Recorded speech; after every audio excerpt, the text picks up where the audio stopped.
When you think about a legal battle, what do you picture? Probably some tense courtroom drama you've seen on TV, right? Well, the reality is that's incredibly rare. Most legal fights get sorted out long before anyone even thinks about stepping in front of a judge. Today, we're going to pull back the curtain and look at how things really get resolved. Let's just start with this one single number, 98%. Think about that for a second. That's how many legal cases are resolved without ever going to a full trial. It's a staggering figure, and it immediately raises a huge question. Exactly.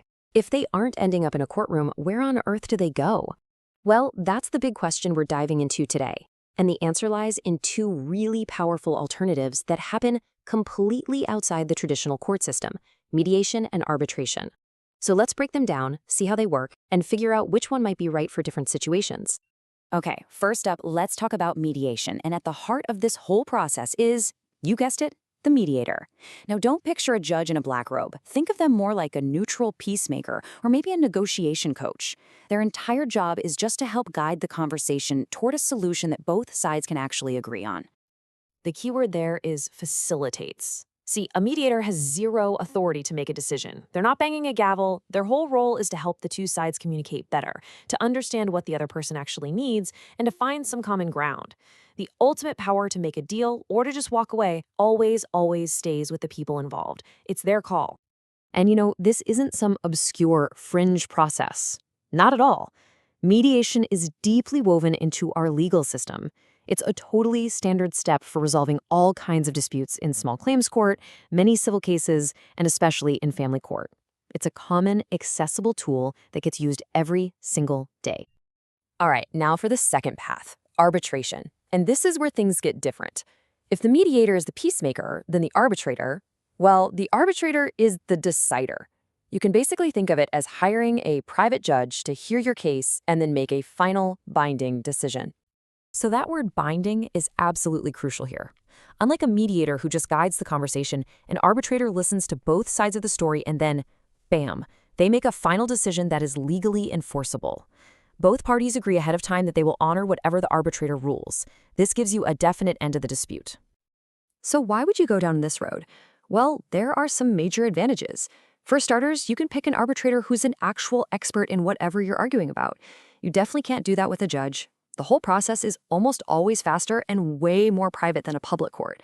And yeah, you do have to pay the arbitrator, but you can often save a ton of money by avoiding all the endless delays and procedural costs of the formal court system. Okay, so we've got the peacemaker and we've got the decider. How in the world do you choose between them? Let's put them side by side so we can really see which tool is the right one for the job. The difference really boils down to one word: control. With mediation, you are collaborating to find your own solution. The process is totally non-binding, and you are always in the driver's seat. With arbitration, you hand over that control to a neutral expert, and in exchange, you get a final, binding resolution. It's the difference between trying to build an agreement together versus getting a definitive answer made for you. But what if you're sitting there thinking, I kind of want both? What if you like the collaborative feel of mediation, but you also absolutely need the certainty of a final decision at the end of the day? Well, there's actually a pretty clever hybrid process designed for exactly that.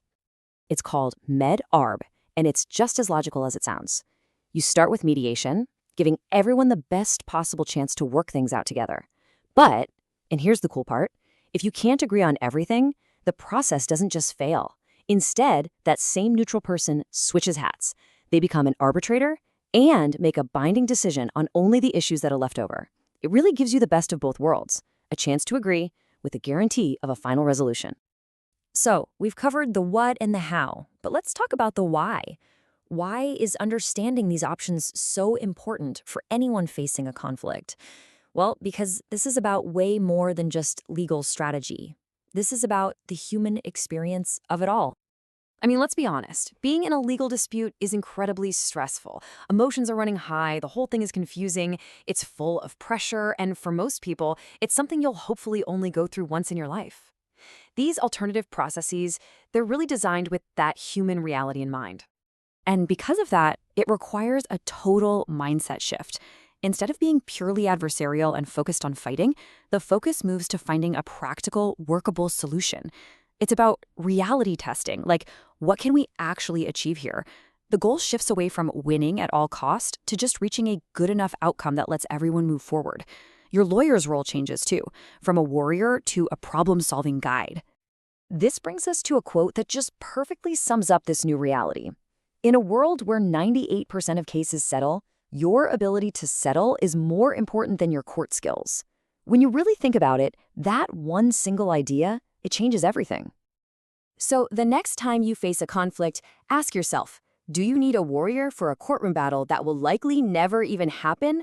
Or do you need a problem solver who can guide you down the path where 98% of resolutions are actually found? Understanding that difference is the real key. Thanks for joining us.